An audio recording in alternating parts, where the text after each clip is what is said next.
Hello friends, this is my YouTube channel Learning Hub. This video is all about the topic dimensional analysis of class 11th physics, chapter number 1, units, measurement and dimensions. ठीक, तो आज हम इस lecture video में dimensional analysis के कुछ topics को cover करेंगे। तो हम सबसे पहले इस टॉपिक को शुरू करने से पहले हम फंडामेंटल क्वांटिटीज़ देख लेते हैं। कुछ हमारी फंडामेंटल क्वांटिटीज़ होती हैं।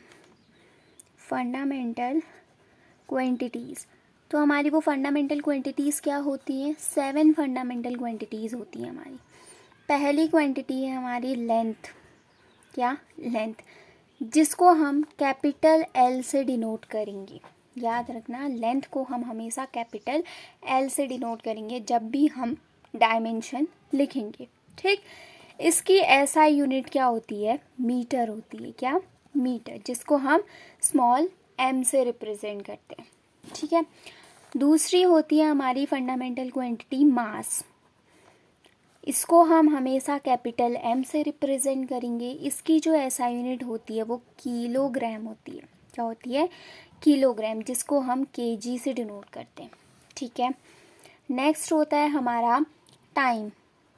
इस टाइम को हम कैपिटल टी से डिनोट करते हैं और टाइम की जो एसआई यूनिट होती है वो होती है हमारी सेकंड, और इसको एस ए सी से सेक से एस से भी डिनोट करते हैं या सेक से भी। ठीक है, तो नंबर 4 है हमारा इलेक्ट्रिक करंट।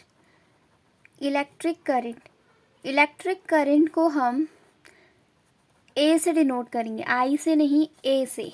किससे डिनोट करेंगे? जब भी हम इसके डायमेंशन लिखेंगे ए से, कैपिटल ए से डिनोट करेंगे। और इसकी जो एसआई यूनिट होती है वो होती है एम्पेयर, और इसका जो सिंबल होता है वो होता है कैपिटल ए। ठीक है, नेक्स्ट है हमारा करंट, नेक्स्ट है हमारा टेम्परेचर। टेम्परेचर को हम किससे डिनोट करते हैं? के से डिनोट करेंगे। टेम्परेचर को किससे डिनोट करेंगे? कैपिटल के से डिनोट करेंगे।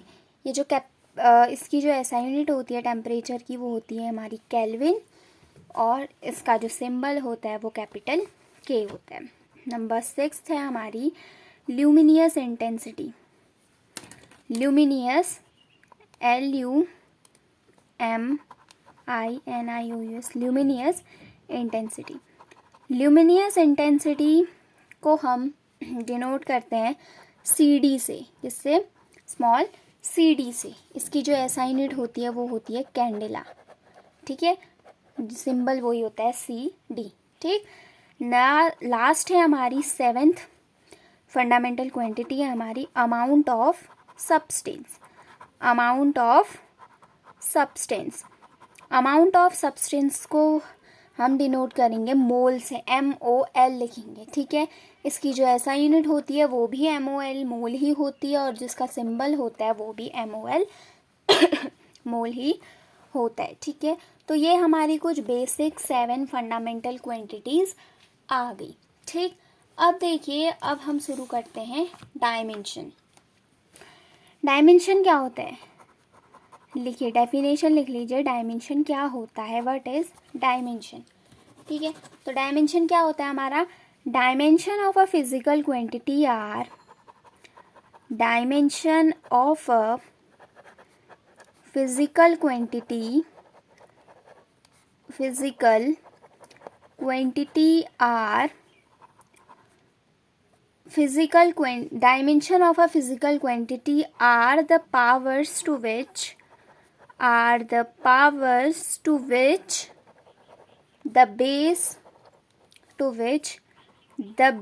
quantities are raised to express that quantity. Dimension क्या होती है कि dimension of a physical quantity, किसी भी फिजिकल क्वांटिटी की डायमेंशन क्या होगी? Are the power, physical quantity की डायमेंशन क्या होंगी? वो पावर्स होंगी to which the base quantity are raised, to which the base quantity या हम to which the fundamental quantities are raised to express that quantity. समझ नहीं आया होगा कि डायमेंशन क्या होता है डेफिनेशन से। जैसे ही हम एक एग्जांपल ले लेते हैं उससे को सबको समझ आ जाएगा। जैसे हम लिखते हैं डेंसिटी। डेंसिटी का जो फॉर्मूला होता है वो होता है हमारा मास अपॉन वॉल्यूम। क्या होता है? Mass upon volume. अब देखिए मास को हम क्या लिखेंगे, मैंने क्या बोला, मास को हम कैपिटल एम लिखेंगे बोला था ना, तो मास को हम लिखेंगे कैपिटल एम। बट जब भी हम डायमेंशन लिखते हैं तो ये ब्रैकेट लगाना बहुत ज़रूरी होता है, ठीक है। जो भी हम सिंबल लिख रहे हैं वो हमेशा ब्रैकेट्स के अंदर है। और वॉल्यूम जो लिखा जाता है वो लिखा जाता है length into breadth into height में, ठीक है। लेंथ की भी अलग डायमेंशन होगी, ब्रेथ की भी और हाइट की भी, ठीक है। तो मास तो ऊपर ऐसा ही रहा अपॉन लेंथ को भी हम एल से दिखाते हैं, ब्रेथ भी एक टाइप की लेंथ ही होती है, इसको भी हम एल से दिखाते हैं, हाइट भी हम नापते हैं तो उसको भी हम एल से ही दिखाते हैं, ठीक है। तो ये नीचे क्या हो गया, एम एल क्यूब हो गया, ये पूरा एल क्यूब हो गया। तो ये चीज़ क्या होगी, ऊपर जाएगी। क्या होगी? ऊपर जाएगी। तो क्या हो जाएगा, एम तो ऊपर था, एल की पावर क्या हो जाएगी, -3 हो जाएगी, ठीक है। एल की पावर क्या हो जाएगी, -3 हो जाएगी। और यहाँ पर टी नहीं है, टाइम नहीं है, तो टी हमारा क्या हो जाएगा, 0 हो जाएगा, ठीक है। तो पूरी जो डायमेंशन हमारी इसकी होगी वो ml -3t की पावर 0। अगर यहाँ पर t नहीं है तो t को हम क्या लेंगे, 0 लेंगे, ठीक है। तो वही है डायमेंशन क्या है कि किसी भी फिजिकल क्वांटिटी को, जैसे डेंसिटी थी ना, डेंसिटी हमारी क्या आई, फिजिकल क्वांटिटी थी। डेंसिटी क्या थी, एक फिजिकल क्वांटिटी थी। तो किसी भी फिजिकल क्वांटिटी को उसके फंडामेंटल क्वांटिटीज से क्या करना, रिप्रेजेंट करना, उसी को डायमेंशन बोलते हैं हम। ये सब, ये जो एम है ये मास है, एल जो है ये लेंथ है, टी जो है टाइम है, ये सब क्या है, फंडामेंटल क्वांटिटीज है ना। तो किसी भी फिजिकल क्वांटिटी को उसकी फंडामेंटल क्वांटिटीज से एक्सप्रेस करना या रिप्रेजेंट करना ही उसकी क्या होती है, फिजिकल क्वांटिटी की डायमेंशन होती है, ठीक है। तो यही है क्या है, dimension of a physical quantity, ठीक। अब दूसरी चीज़ हमारी आती है डायमेंशनल एनालिसिस। क्या होता है, जो ये चैप्टर है, ये चैप्टर क्या है, डायमेंशनल एनालिसिस था ना ये टॉपिक। अब डायमेंशनल एनालिसिस होता क्या है, डायमेंशनल एनालिसिस, ठीक है। डायमेंशनल एनालिसिस क्या होता है, all derived physical quantities, all derived physical quantities can be expressed using 7 fundamental quantities. 7 fundamental quantities called dimensional analysis. Dimensional analysis क्या था, डायमेंशनल एनालिसिस देखिए, all derived physical quantities can be expressed using 7 fundamental quantities called dimensional analysis. Means जितनी भी physical quantities हैं उन सभी physical quantities को 7 fundamental quantities की हेल्प से एक्सप्रेस करना, उसी को हम डायमेंशनल एनालिसिस बोलते हैं। मतलब मैंने बोला ना, जितनी भी फिजिकल क्वांटिटीज़ थी उन सभी फिजिकल क्वांटिटीज़ को उसकी फंडामेंटल क्वांटिटीज़ की हेल्प से एक्सप्रेस करना ही क्या कहलाता है, हमारा डायमेंशनल एनालिसिस कहलाता है। एनालिसिस मतलब उसको एनालाइज करना, किसी भी चीज़ को देखना, समझना, उसके बारे में सोचना, एनालिसिस करना, उसकी पूरी जानकारी रखना, वही हमारा डायमेंशनल एनालिसिस होता है। अब तीसरा हमारा आता है डायमेंशनल फॉर्मूला। डायमेंशनल या डायमेंशन फॉर्मूला भी बोलते हैं, ठीक है। डायमेंशनल फॉर्मूला, ठीक है। डायमेंशनल फॉर्मूला क्या होता है, the expression of physical quantity the expression of physical in terms of its dimension are called dimension formula ठीक है। तो डायमेंशन फॉर्मूला क्या है? The expression of physical quantity को एक्सप्रेस करना किसके टर्म्स में? In terms of its dimension, मतलब किसी भी फिजिकल क्वांटिटी को उसकी डायमेंशन के टर्म्स में एक्सप्रेस करना ही डायमेंशन फॉर्मूला है। जैसे ये हमारी फिजिकल क्वांटिटी थी ना, डेंसिटी, इस फिजिकल क्वांटिटी को हमने उसकी फंडामेंटल क्वांटिटी से एक्सप्रेस किया, तो यही जो है इस फिजिकल क्वांटिटी की क्या होगी? डायमेंशन हुई नहीं हुई? यही इस फिजिकल क्वांटिटी की क्या हो गई? डायमेंशन हो गई। तो यही हमारा इस फिजिकल क्वांटिटी का क्या हो जाएगा? डायमेंशनल फॉर्मूला हो जाएगा। मतलब किसी भी फिजिकल क्वांटिटी को उसकी डायमेंशन के टर्म्स में एक्सप्रेस करना ही क्या होता है? डायमेंशनल फॉर्मूला होता है। ठीक है। अब एक और चीज़ अब कुछ डायमेंशनल फार्मूला हम देख लेते हैं। ठीक है। कुछ डायमेंशनल फार्मूले हमारे क्या हो जाएंगे? लाइए हेडिंग डालिए, सम डायमेंशनल फार्मूला। ठीक है। अब हम कुछ डायमेंशनल फार्मूला पढ़ेंगे। एक हम टेबल बना लेते हैं, टेबल से हमें ज़्यादा समझ आ जाता है। ठीक है। टेबल बनाएंगे। सबसे पहले हम लिखेंगे फिजिकल क्वांटिटी, उसके बाद आएंगे उसका बेस क्वांटिटी मतलब उसका फॉर्मूला, उसको हम कैसे एक्सप्रेस कर सकते हैं। फिर आएगा हमारा डायमेंशनल फॉर्मूला,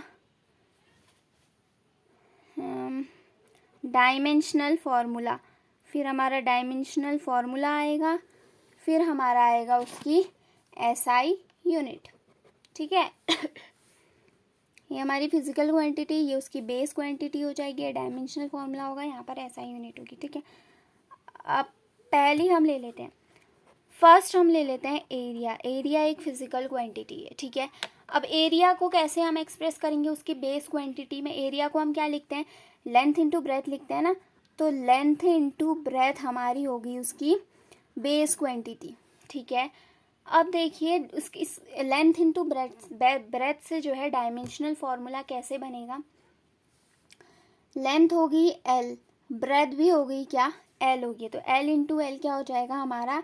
एल स्क्वायर हो जाएगा नहीं? तो इसका डायमेंशन फॉर्मूला क्या हो जाएगा? एम भी यहाँ पर 0 हो जाएगा, एल हो जाएगा स्क्वायर में, और टी भी यहाँ पर 0 हो जाएगा। तो ये इसका क्या हो जाएगा? डायमेंशनल फॉर्मूला हो जाएगा। और इसकी जो एसआई यूनिट हो जाएगी वो मीटर स्क्वायर होती है, एरिया की एसआई यूनिट। ठीक है। अब दूसरा हमारा होता है वॉल्यूम। ठीक। अब वॉल्यूम को हम कैसे लिखते हैं? उसकी लेंथ लिखते हैं इंटू ब्रेथ लिखते हैं इंटू हाइट लिखते हैं। लेंथ ब्रेथ हाइट से रिप्रेजेंट करते हैं फॉर्मूला को, वॉल्यूम को। तो देखिए लेंथ को हम लिखेंगे एल, ब्रेथ भी एक तरीके की लेंथ ही है, हाइट ही है, और ये भी एक तरीके की लेंथ ही है। ठीक है। तो ये हो गया पूरा एल क्यूब। अब देखिए यहाँ पर एम भी 0 आया, एल हमारा 3 आया, एल की पावर 3 आई, और टी भी हमारा 0 आया। तो जो वॉल्यूम का जो डायमेंशन फॉर्मूला हो जाएगा वो एम की पावर 0, एल क्यूब टी 0 ये हुआ। और इसकी जो एसआई यूनिट होती है वो मीटर क्यूब होती है। ठीक है। तीसरी जो हमारी फिजिकल क्वांटिटी आ गई वो हमारी आ गई डेंसिटी। अब डेंसिटी क्या होती है? मास अपॉन वॉल्यूम होता है ना, मास अपॉन वॉल्यूम। तो मास को हम एम से दिखाते हैं, वॉल्यूम अपॉन में हमारा होता है, वॉल्यूम होता है हमारा एल क्यूब, क्योंकि वॉल्यूम की जो फॉर्मूला क्या होता है? एल क्यूब होता है ना। तो इसकी जो डायमेंशन हो जाएगी वो एम की पावर 1, एल नीचे से ऊपर जाएगा तो ये -3 हो जाएगा, और टी की पावर 0, ये इसका डायमेंशन हो गया। इसकी जो एसआई यूनिट जो होगी डेंसिटी की वो कितनी होती है? मास की एसआई यूनिट क्या होती है? केजी पर। वॉल्यूम की एसआई यूनिट क्या होती है? Metre cube. Kg per metre cube density की एसआई यूनिट हो जाएगी। ठीक है। नेक्स्ट जो हमारी फिजिकल क्वांटिटी आती है 4th नंबर पे, वो है हमारी स्पीड। क्या होती है वो? स्पीड होती है। अब स्पीड देखिए, स्पीड को कैसे दिखाते हैं? डिस्टेंस अपॉन टाइम से, डिस्टेंस अपॉन टाइम। अब डिस्टेंस भी एक तरीके की लंबाई है, तो एल से दिखाएंगे। टाइम हो जाएगा हमारा टी, तो ये एल ऊपर, टी ऊपर आएगा तो टी की पावर -1 हो जाएगा। तो यहाँ पर m 0 है हमारा, l है, l की पावर 1 है और t की पावर -1 है। ये होगी हमारी स्पीड की डायमेंशन। और जो उसकी ऐसा यूनिट होती है वो डिस्टेंस की होती है मीटर पर, टाइम की होती है सेकंड। तो मीटर पर सेकंड स्पीड की ऐसा यूनिट होगी। नंबर 5 जो हमारी फिजिकल क्वांटिटी है वो है हमारी वेलोसिटी। वेलोसिटी का फॉर्मूला जो होता है वो होता है डिस्प्लेसमेंट अपॉन टाइम।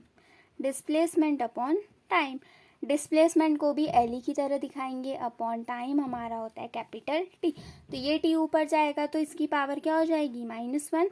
तो m यहाँ पर नहीं है तो m की पावर 0, l की पावर यहाँ पर 1 है, t ऊपर जाएगा तो t की पावर -1 हो जाएगी। ये हमारी डायमेंशन है किसकी, वेलोसिटी की। और इसकी जो ऐसा यूनिट होती है वो भी हमारी मीटर पर सेकेंड ही होती है। तो ये हमारी कुछ, ये हमारी 5th हो गई। अब कुछ और फिजिकल क्वांटिटीज़ लिख लीजिए।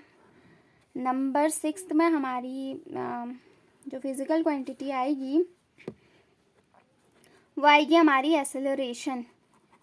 एसेलरेशन, एसेलरेशन क्या होता है हमारा, change in velocity upon time होता है ना, change in velocity upon change in time, change in velocity upon change in time ना, rate of change of velocity per unit time is known as acceleration. ठीक, तो velocity, change in velocity, velocity की जो ऐसा unit होती है वो होती है LT-1। ये याद करना, वेलोसिटी की ऐसा यूनिट होती है LT-1 पर। टाइम की जो ऐसा यूनिट होती है वो कैपिटल टी ही होगी। अब देखिए इधर पर हमारा मास क्या है 0, m की पावर 0 हो जाएगी। ये l था। अब देखिए यहाँ पर 2 टी हैं, एक टी तो ऊपर ही है -1, इस टी की पावर नीचे क्या है +1। ये जब ऊपर जाएगा तो पावर हो जाएगी -1, तो ये पूरा हो जाएगा m की पावर 0, l की पावर 1 और t की पावर -2। तो m की पावर 0, l की पावर 1, t की पावर -2, ये हमारी एसेलरेशन की क्या होती है, वेलोसिटी डायमेंशन होती है। और इसकी जो ऐसा यूनिट होती है वो होती है हमारी मीटर पर सेकंड स्क्वायर होती है एसेलरेशन की एसआई यूनिट। नेक्स्ट हमारी फिजिकल क्वांटिटी है नंबर 7 है, नंबर 7 है हमारी फोर्स। फोर्स, अब फोर्स की जो बेस फॉर्मूला, बेस क्वांटिटी मतलब इसका जो फॉर्मूला हो जाएगा फोर्स का वो होता है mass into acceleration. Mass into acceleration होता है हमारा फोर्स। ठीक है, अब इसकी जो डायमेंशन हो जाएगी वो क्या हो जाएगी, मास को हम लिखते हैं इनटू है, एसेलरेशन क्या होता है LT-1 होता है। एसेलरेशन का डायमेंशन अभी निकाल रही थी LT-1। ठीक, तो इसकी जो डायमेंशन हो जाएगी वो MLT-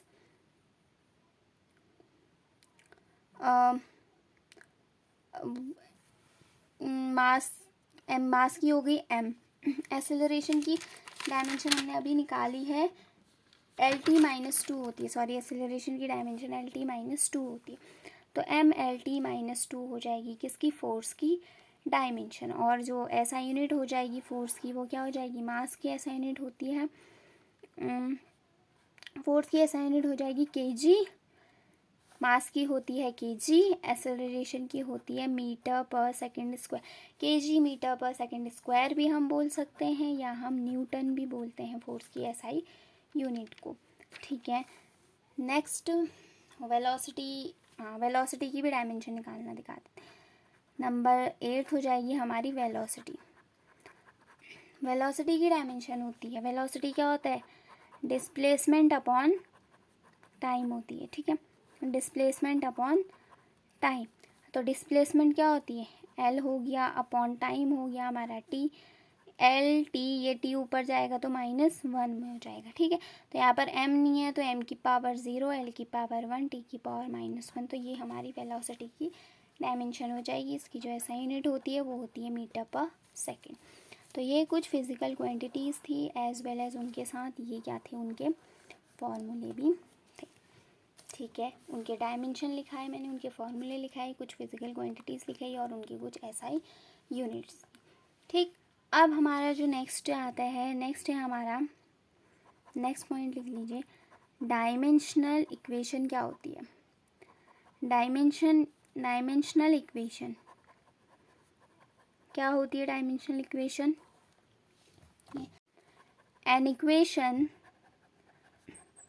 an equation which contain a physical quantity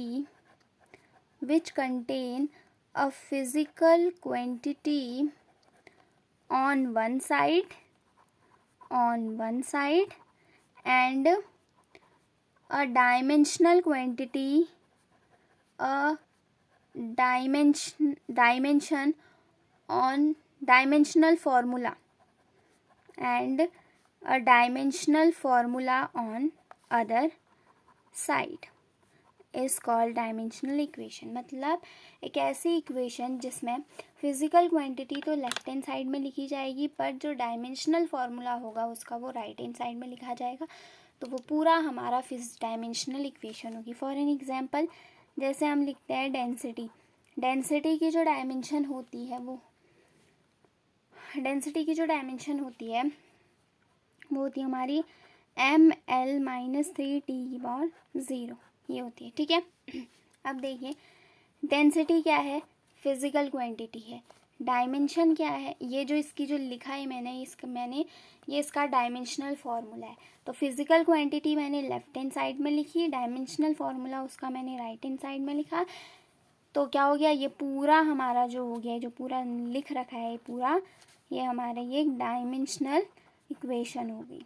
क्या होगी? Dimensional equation. ठीक है, पूरी हमारी क्या होगी? डायमेंशनल इक्वेशन होगी। ठीक है, एक ऐसी इक्वेशन जिसमें फिजिकल क्वांटिटी एक तरफ लिखी जाती है और उसी का डायमेंशनल फार्मूला दूसरी साइड लिखा जाता है। उस पूरे एक्सप्रेशन को ही हम बोलते हैं डायमेंशनल फार्मूला। ठीक है, अब हमारे कुछ आते हैं डायमेंशनल फार्मूला तक हमारा डायमेंशनल इक्वेशन तक हमारा हो गया। अब हमारा आएगा डायमेंशनल फार्मूला का यूज़ किस किस तरीके से होता है। नेक्स्ट टॉपिक है हमारा use of dimension formula.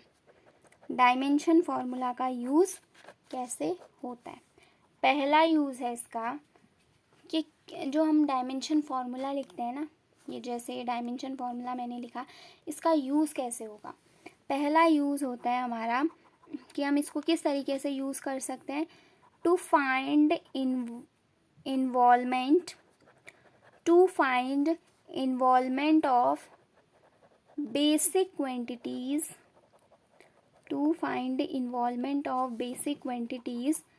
in a given physical quantity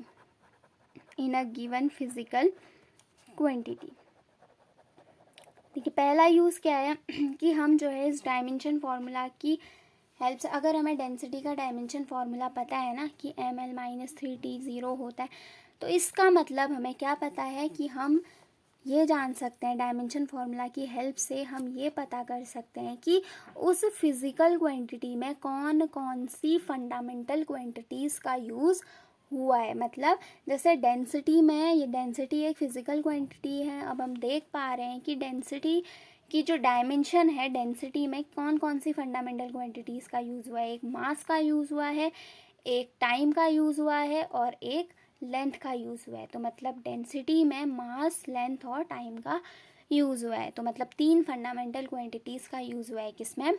density में।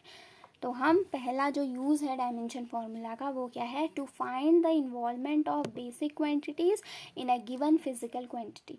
मतलब हम फिजिकल क्वांटिटी में जो है किसका यूज़ देख सकते हैं कि कितनी फंडामेंटल क्वांटिटीज़ का यूज़ हुआ है इस पर्टिकुलर फिजिकल क्वांटिटी में, वो हम इजीली पता कर सकते हैं बाय डायमेंशन फार्मूला। ठीक है, दूसरा हम कर सकते हैं to check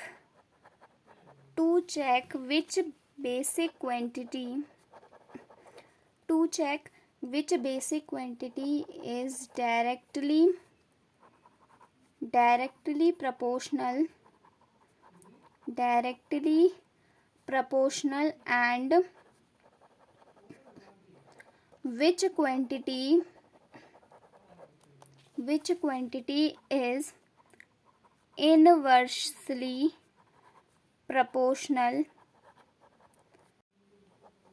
proportional to a given physical quantity.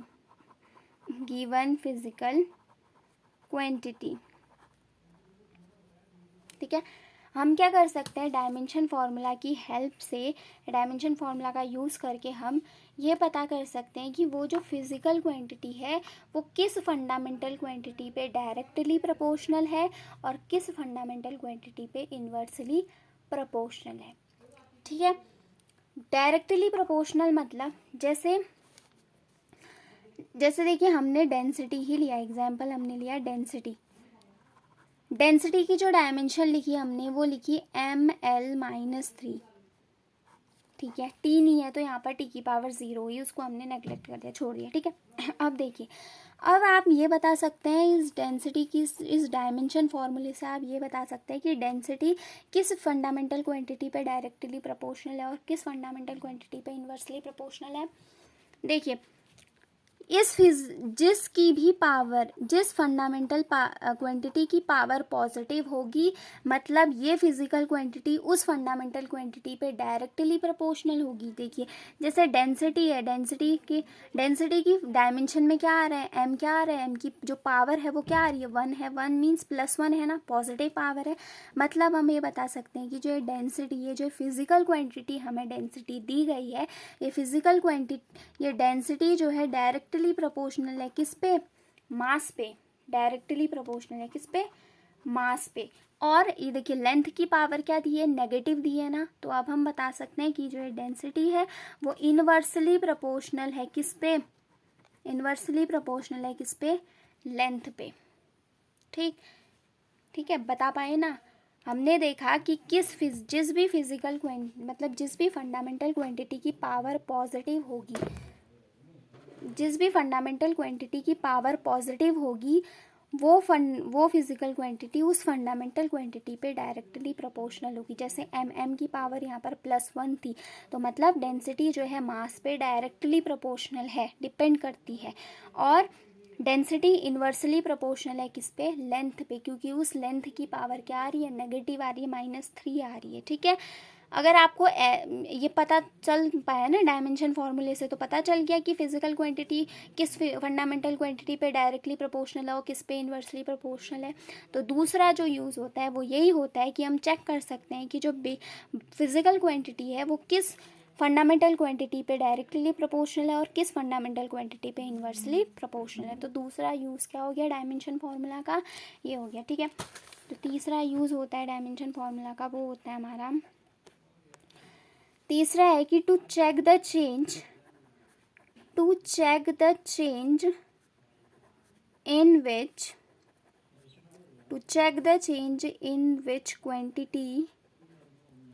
Quantity is more effective. हम चेक कर सकते हैं the change in which quantity is more effective. मतलब जो ये हमारी जो फिजिकल क्वांटिटी है ना, जैसे हम एग्जांपल ले लेते हैं, मैं एग्जांपल दे रही हूँ.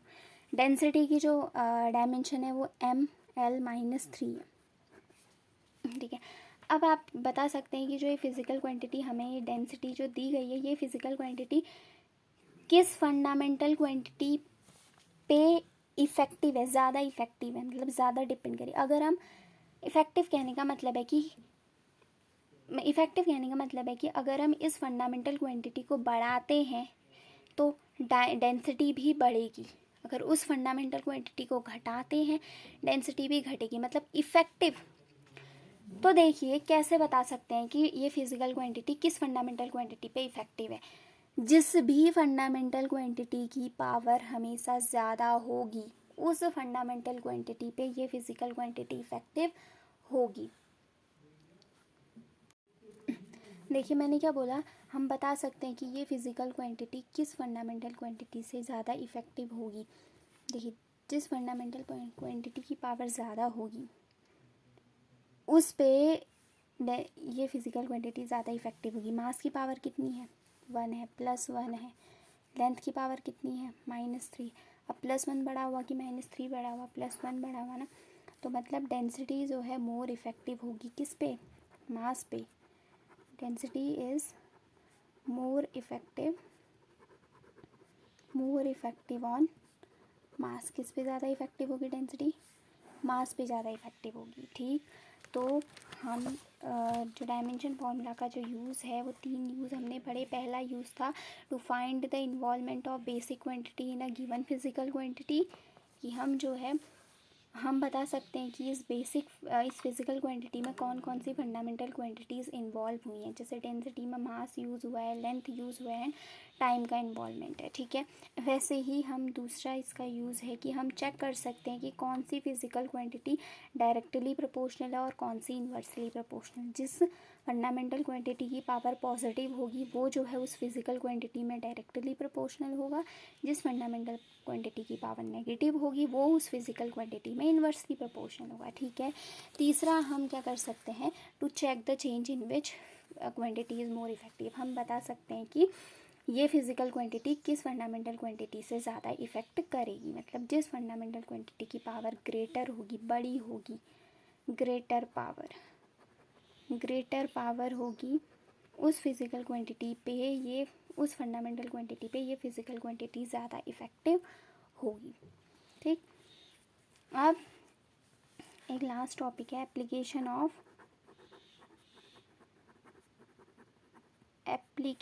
Of dimension analysis. Application of dimension analysis के एप्लीकेशन, मतलब इनका यूज़। पहला यूज़ है to check the correctness of अ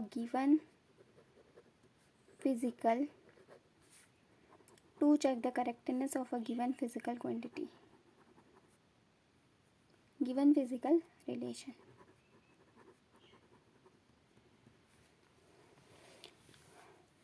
दूसरा, टू डिराइव अ रिलेशनशिप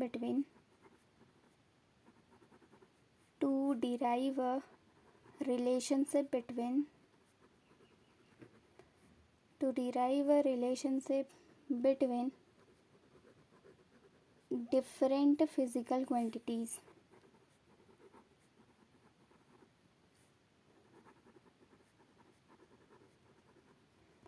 तीसरा, to convert a physical quantity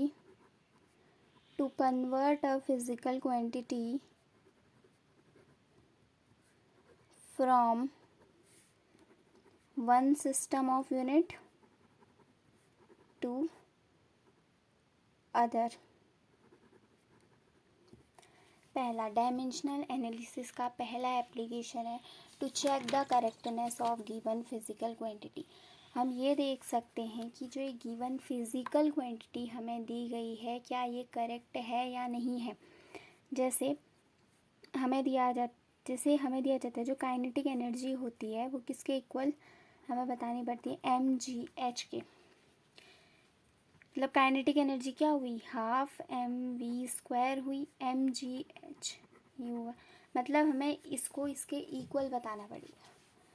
मतलब हम बता सकते हैं, डायमेंशनल एनालिसिस का पहला यूज़ है कि हम डायमेंशनल एनालिसिस की हेल्प से क्या बता सकते हैं, किसी भी गिवन रिलेशन, ये एक रिलेशन है, मान लो kinetic energy equals to mgh potential energy. ठीक है, तो ये हमने एक रिलेशन ले लिया, kinetic energy equals to mgh।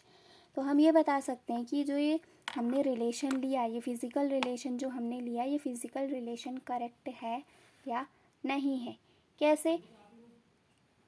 कैसे बता सकते हैं कि ये गिवन रिलेशन है जो करेक्ट है या नहीं है।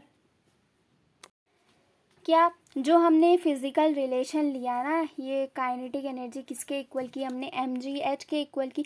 अब हमने खाली ये एक फ़िज़िकल रिलेशन लिया है, अब हमें ये पता नहीं है कि ये सही है या गलत है।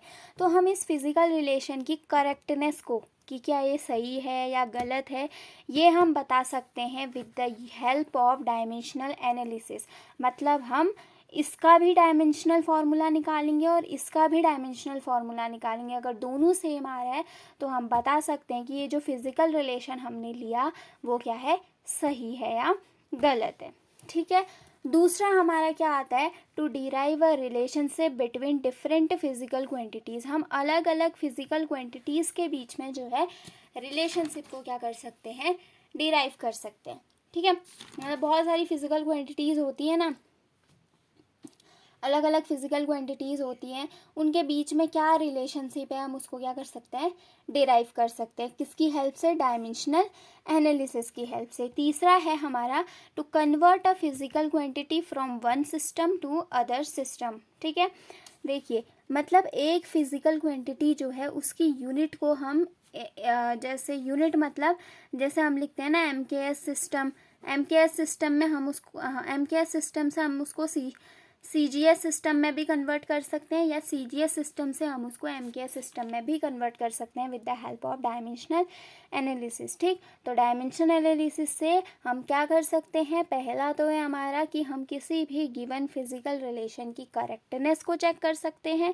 दूसरा हम रिलेशनशिप डिराइव कर सकते हैं, अलग अलग फिजिकल क्वांटिटीज़ के बीच में क्या रिलेशनशिप है उसको डिराइव कर सकते हैं। ठीक। तीसरा जो है हम क्या कर सकते हैं, कोई भी यूनिट को किसी भी दूसरी यूनिट में चेंज कर सकते हैं। जैसे MKS सिस्टम है उसको CGS सिस्टम में कन्वर्ट कर सकते हैं या CGS सिस्टम है तो उसको MKS सिस्टम में हम कन्वर्ट कर सकते हैं। ठीक है। तो आज के लिए बस इतना ही। अगर आपको ये वीडियो पसंद आई तो इसे लाइक, शेयर और सब्सक्राइब कीजिए और सारे सोशल मीडिया ग्रुप्स में इसे शेयर कीजिए। Thank you.